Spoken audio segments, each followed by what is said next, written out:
ટીમની વચ્ચે competition જામતી first rank લાવવાની. હા, ત્યારે ગમત સાથે ભણવાની જ મોજ કંઈક અલગ હતી. તો રાજન, યાદ કર, તું તો કાયમ છેલ્લી પાટલી જ બેસતો અને રિઝલ્ટ પણ છેલ્લી પાટલી જેવું જ લાવતો. જીદમાં, ગુસ્સામાં અને તોફાનમાં પણ તું પહેલો જ. અરે પણ એક્ટિવિટીમાં પણ તું પહેલો જ આવતો. પણ આશ્ચર્યની વાત તો એ છે કે છેલ્લી પાટલી પર બેસવાની કંપની આજે પહેલી પાટલી પર છે, એ પણ ટોપ 10 રેન્કમાં છે. માત્ર કંપની જ નહીં, હેપી ફેમિલીમાં પણ તું પહેલી જ પાટલી. અરે એટલું જ નહીં, તું તો સત્સંગમાં પણ પહેલી પાટલી પર છે. ખરેખર રાજન, તારું પાસ્ટ જોતા તો આ મિરેકલ લાગે છે. કંપની પણ ટોપ લેવલ પર, પરિવાર પણ આગળ, ને સત્સંગમાં પણ પહેલો નંબર. સારો ત્રિવેણી સંગમ છે. આવું તો ભાગ્ય જોવા મળે. રાજન, ચારેય બાજુના તારા સફળ જીવનનું રહસ્ય તમને શેર તો કર. ખરેખર હું તો બુદ્ધુનો બારદાન જેવો ગુસ્સાવાળો ને અકડો હતો, પણ મારામાં જે કઈ બદલાવ છે તેનું કારણ મારા મહારાજ, મારા ગુરુજીની કૃપા. બીજું, સક્સેસ થવાની ચાવી મળી ગઈ છે. ચાવી એપ્લાય કરો એટલે સક્સેસ ચપટીમાં. શું રાજન, તું ગોળ ગોળ વાત કરે છે? કઈ ચાવીની વાત કરે છે? કંઈક સમજાય એવું બોલ ને. બિઝનેસ હોય, જોબ હોય, ચાહે ઘર હોય કે મંદિર, દરેકમાં પ્રશ્નોનું કારણ આપણો ઈગો, એટીટ્યુડ જ હોય છે. જો ઈગોને ઝીરો કરતા આવડી જાય તો આપણું જીવન સરળ અને સહજ બની જાય. એ પછી સફળતા કાયમી અને એકધારી રહે, અને આનંદ પણ. મારા જીવનની સફળતાનું રહસ્ય આટલું જ છે. ઈગો છોડી દરેકની વેલ્યુ સમજી, દરેકને મહત્વ આપવું, દરેકના સ્થાને બેસવું. એ પછી જીવનમાં ખુશીઓનો સૂર્ય એવો ઉગ્યો કે આથમવાનું નામ જ લેતો નથી. અરે યાર રાજન, ખરેખર પ્રેક્ટિકલ જીવનમાં ઈગો છોડી બીજા કહે તેમ કરીએ તો લોકો મૂર્ખ ગણે. થોડો આપણો પણ ભાર રહેવો જોઈએ ને. સ્વમાન તો રાખવું જ પડે ને. રાજન એના જીવનમાં એપ્લાય કરીને કહે છે, પ્રેક્ટિકલ થતું છે તો જ કહેતા હશે ને. પણ ઈગો છોડી પોતાનું જતું કરી બીજાનું સ્વીકારી લેવાની મૂર્ખામીથી સફળતા મળે ખરી? આ અસમર્થ લાગે છે. It's impossible. જતું કરે એ ખરેખર મૂર્ખ નથી પણ બુદ્ધિશાળી કહેવાય. કારણ એણે 2 પૈસાનું અભિમાન છોડી કરોડોનો સંબંધ ખરીદી લીધો. છોડી દે, જતું કરે એ બુદ્ધિશાળી કહેવાય. જતું કરે એનું કાંઈ નથી જાતું, જગમાં રહે એની વાતું રે.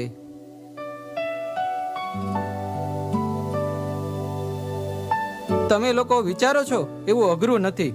આપણે માત્ર હું જ સાચો, હું કહું તેમ જ થવું જોઈએ, મારા કહ્યા પ્રમાણે જ બધા કરવા જોઈએ, મને જ બધું આવડે, આ બિલીફને જ તોડવાની છે.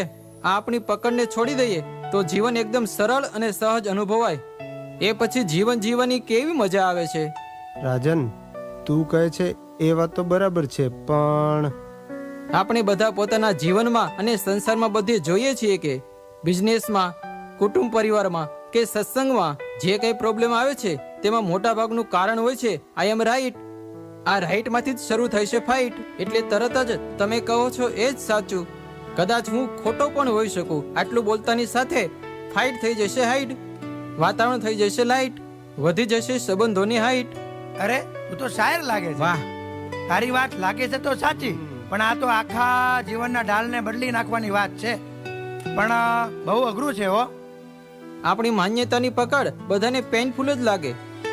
સાચો ઠરવાનો આગ્રહ પરિવારમાં વિગ્રહ ઊભા કરે છે, પણ જ્યારે પકડ છોડી દઈએ, બીજાનું સ્વીકારીએ, ત્યારે બધા ખુશ થાય છે. એટલું જ નહીં, આપણા જીવનમાં પણ બધા પાસે ઘણું સારું શીખવા મળે છે. ઓકે, તારા જીવનની એકાદી પ્રેક્ટિકલ બાબત જણાવ તો અમને વધારે ક્લિયર થશે. Good morning friends. જય Swaminarayan. Good morning sir. Friends, we know that day by day આપણી કંપનીનો સ્પાન વધી રહ્યો છે. Yes sir, we are proud of it. Thanks mister Ronak. આપ સૌનું પરફોર્મન્સ ખૂબ જ સરસ છે. આપ સૌના સહકારથી કંપની ટોપ લેવલ પર પહોંચી છે, એ માટે સૌને હાર્ટલી થેન્ક યુ. પણ આપણે કંપનીના મેજર પ્રોબ્લેમના સોલ્યુશન માટે ભેગા થયા છીએ. What is the problem sir? Problem શું? વાત એમ છે કે આપણી કંપનીનું એક બિલ્ડિંગ તૈયાર થઈ ગયું છે. ડિઝાઇન બધું ઓકે છે, પણ મેજર મિસ્ટેક થઈ ગઈ છે કે કોન્ટ્રાક્ટર લગેજ લિફ્ટ મૂકવાનું જ ભૂલી ગયો છે. સર, લિફ્ટ વગર તો કેમ ચાલે? આપણે 2 માળ તો ચડી શકતા નથી, તો 15 માળ ચડતા હાથ ફેલ થઈ જશે. વોટ છે? હા, એ જ તો પ્રશ્ન છે. આપણે લિફ્ટ સેટ કરવી છે, પણ ક્યાં કરીશું? અરે સર, આ કેવી ભૂલ! માલ ટ્રાન્સપોર્ટેશન માટે તો લિફ્ટ જોઈશે જ. કોન્ટ્રાક્ટરની આ કેવી બેદરકારી! ચાલતું હશે આવું? હા હા, બરાબર છે, આમ નહીં ચાલે. રણજીતભાઈ, નો અધર ઓપ્શન, ઓનલી એક્સેપ્ટન્સ. જે કાંઈ બન્યું તેના માટે અકળાવા કરતા રસ્તો કાઢીએ. નાની જગ્યામાં વધારે ફેસિલિટી સેટ કરવા કોન્ટ્રાક્ટરે નાનામાં નાની બાબતોનો પૂરો ખ્યાલ રાખ્યો, પરંતુ શરત ચૂકથી બિલ્ડિંગ ડિઝાઇનમાં લિફ્ટનો પોર્શન મૂકવાનો જ ભૂલાઈ ગયો છે. સંજોગ પરિસ્થિતિ કે વ્યક્તિને દોષિત ઠેરવાને બદલે તેના સોલ્યુશન માટે કોઈ આઈડિયા વિચારવા તરફ આગળ વધીએ. તો સાહેબ, તોડફોડ સિવાય કોઈ વિકલ્પ નથી. જેટલો બિલ્ડિંગ બનાવવાનો ખર્ચ, તેનો અડધો ખર્ચ તો લિફ્ટ બનાવવામાં જશે.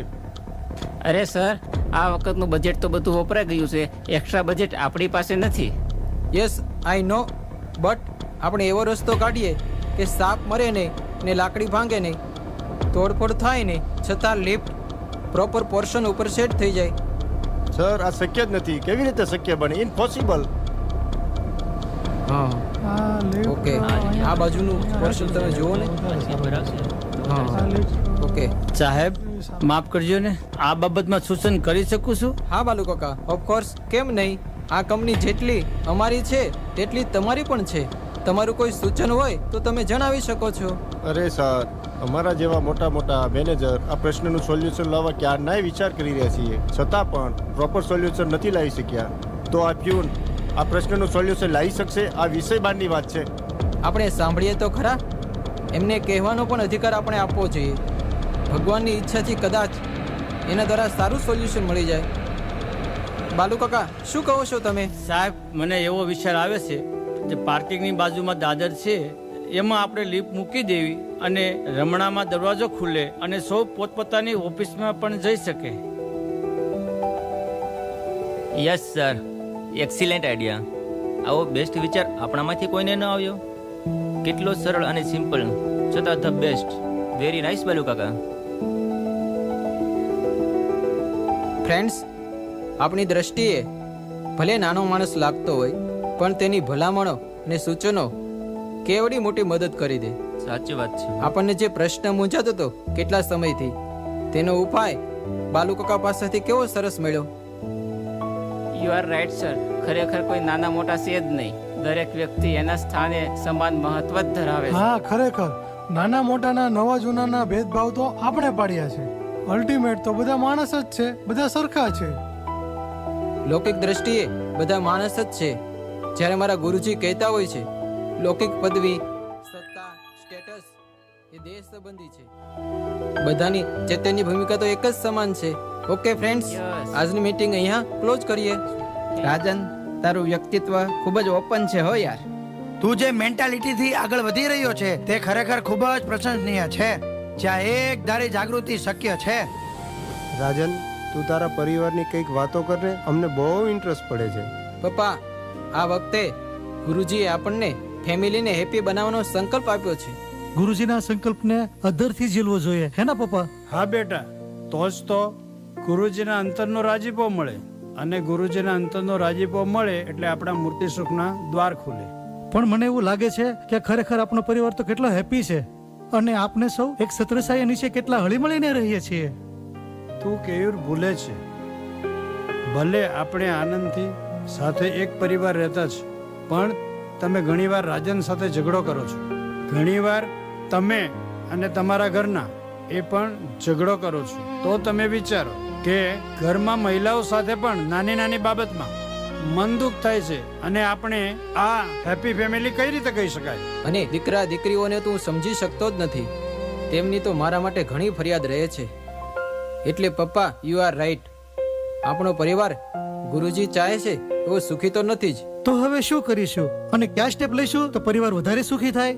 તો આપણે આ ઝઘડાનું જે મૂળ કારણ છે ત્યાં સુધી આપણે પહોંચવું પડશે, અને ઝઘડાનું મૂળ કારણ જોઈને આપણે એનું નિવારણ કરવું પડશે. મને એવું લાગે છે કે ઘરમાં જે કઈ પ્રશ્નો બની રહ્યા છે તેનું કારણ કંઈક ઊંડે ઊંડે હું જ છું. મને બધું આવડે તે પકડ ફિટ થઈ ગઈ છે, પરિણામે એકબીજાનો સ્વીકાર થતો નથી અને પ્રશ્નો ઊભા થાય છે. હા, બરાબર છે. હું MBA શું એમ ન ભૂલાય ત્યાં સુધી આ પ્રશ્ન રહેવાનો જ. પપ્પા, MBA એટલે શું? MBA એટલે મને બધું આવડે છે એ પકડ રહે, એ એનો આગ્રહ આપણી સરળતાનું ખૂન કરી નાખે છે. પરસ્પર અથડામણ અને એકબીજા પર આક્ષેપો થાય છે. સાવ સાચી વાત છે. હું જ કાંઈક છું, મને જ બધું આવડે એવા વિચારમાં તો બીજાનો વિચાર સુધા આવતો નથી, તો એમના સ્થાને બેસવાનું જ ક્યાંથી આવે? ટૂંકમાં આપણા પરિવારને ગુરુજીના રાજીપા સામું બનાવવો હશે તો આપણા બધાનું જીવન સંપૂર્ણ ઈગોલેસ, ખૂબ સરળ અને સહજ અને એકબીજાને સમજી શકે તેવું કરવું પડશે અને પરિવારના દરેક સભ્યને મહત્વ આપવું પડશે. રાજન, તારી વાત તો બરાબર છે. પપ્પાએ કહ્યું ને કે હું જ કંઈક છું, મને જ બધું આવડે, એ જ વિચાર આચાર બની જાય છે. એની કરતા આપણે વિચારધારા જ બદલી નાખીએ તો એ કેવી રીતે? મારું અસ્તિત્વ મારા પરિવાર વગર અધૂરું છે એવું વિચારતા થઈએ તો બધાનું મૂલ્ય સમજાશે. MBA છોડી BBA કરીએ એટલે કે મને બધું આવડે એવા જ વિચારો છોડી બધાને બધું આવડે, દરેક સભ્યનું મૂલ્ય જળવાઈ જાય. જેમ ઘડિયાળમાં નાનામાં નાનું પાટનું પણ મૂલ્ય છે, એવી જ રીતે ઘરના બધા સભ્યોનું મૂલ્ય સમજાઈ જાય તો કોઈ પ્રશ્ન જ રહે નહીં અને આપના ગુરુજી અંતરથી સદાય રાજી થશે. પણ રાજન, એ તો કહે તું આ બધું શીખે છે ક્યાંથી? મારા ગુરુજી પાસેથી. એમના જોગ સમાગમે વર્ષોથી પડી ગયેલા સ્વભાવો, ખોટી માન્યતાઓ ટળે, પોતાની ભૂલ ઓળખાય અને ગુરુજીનું જીવન જોઈને પળે પળે સરળ થવાની પ્રેરણા મળે. મારા ગુરુજી એટલે મારું રોલ મોડલ. મારા ગુરુજી એટલે સર્વાંગ સ્વરૂપ, અનંત સદગુણોનો સાગર જેમાં સરળતા ઘૂઘવતી હોય. સંસ્થાના ગુરુ પદે બિરાજવા છતાં પણ તેમના જીવનમાં કેટલી સરળતા અને નિખાલસ ભાવે વર્તે છે. ગુરુજી આટલી મોટી સંસ્થાનો વહીવટ કરે છે, વળી અમારા જેવા અનેક સંતો હરિભક્તોને મહારાજના રાજીપાના માર્ગે વર્તાવે. તેમ છતાં તેમના મુખ પર સ્ટ્રેસ, ચિંતા કે ઉદ્વેગના દર્શન કર્યા જ નથી. હંમેશા તેમના મુખ પર સ્મિત અને સૌમ્યતા જ જોઈ છે, કારણ એમનું એકદમ સરળ અને સહજ વ્યક્તિત્વ. હું મારા ગુરુજીની શું વાત કરું.